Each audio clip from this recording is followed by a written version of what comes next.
Peggy 16.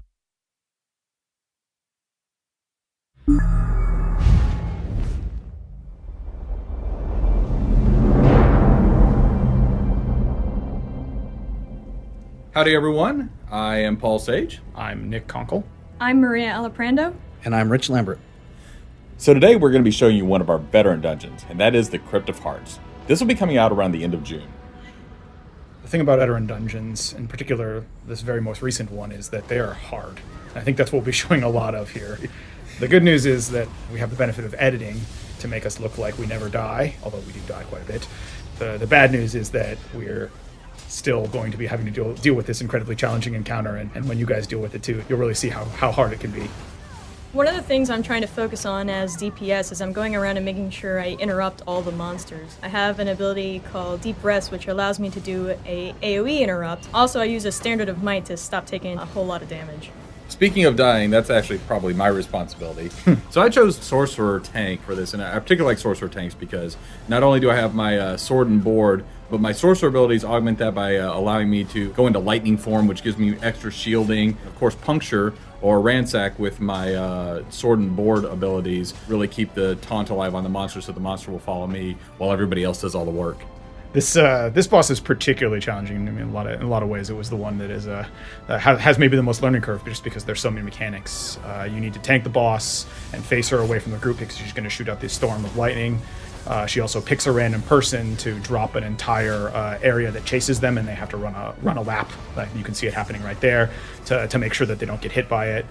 She'll web a team member, and then someone has to come free them. Yeah, in these dungeons, the monsters tend to hit so hard, even with their base attacks and just dealing with that if you're not properly interrupting and blocking their really powerful ones, you'll go down very fast. It's really important that every member of the group play really well.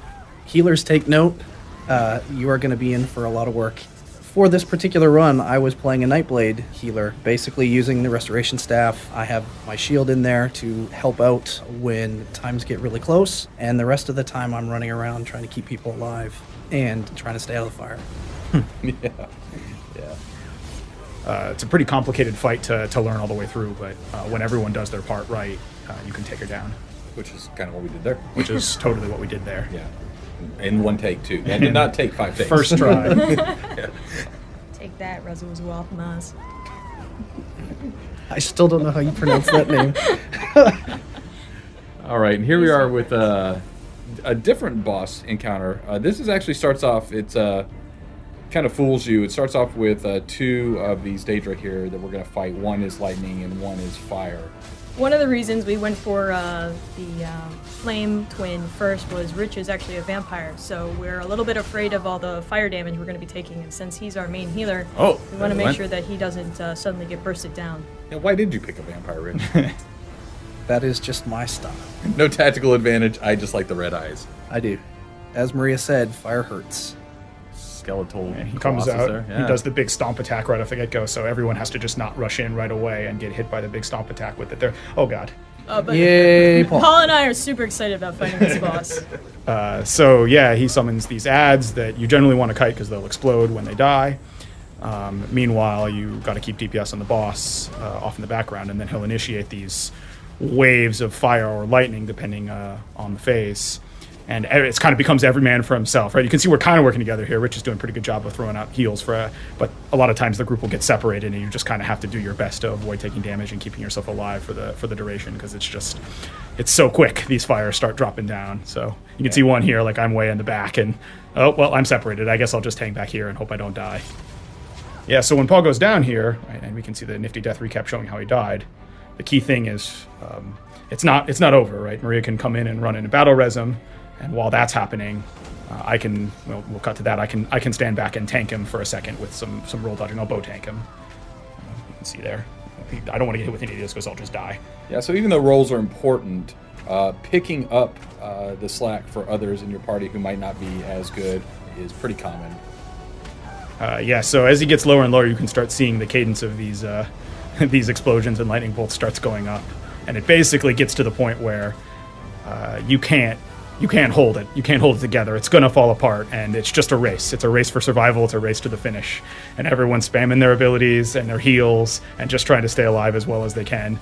and you got to be dodging and keeping yourself alive and healing everyone you can and doing as much damage to that guy as you possibly can. And I find the best way to finish this off is flat on your back, which is good. You definitely had your share of those. Yeah.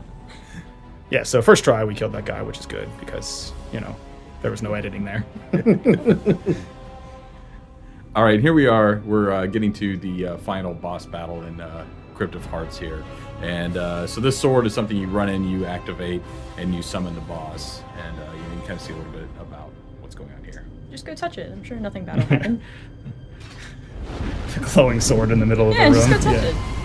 But we're going to save that for you to experience when you go through the veteran version of Crypt of Hearts. Yeah, this guy is no joke. You definitely want to be fully buffed when you take him on. Is he going to use that sword later? There's a 100% chance he will use that sword later. Might be time for more circle of protection. Yeah. Love that spell.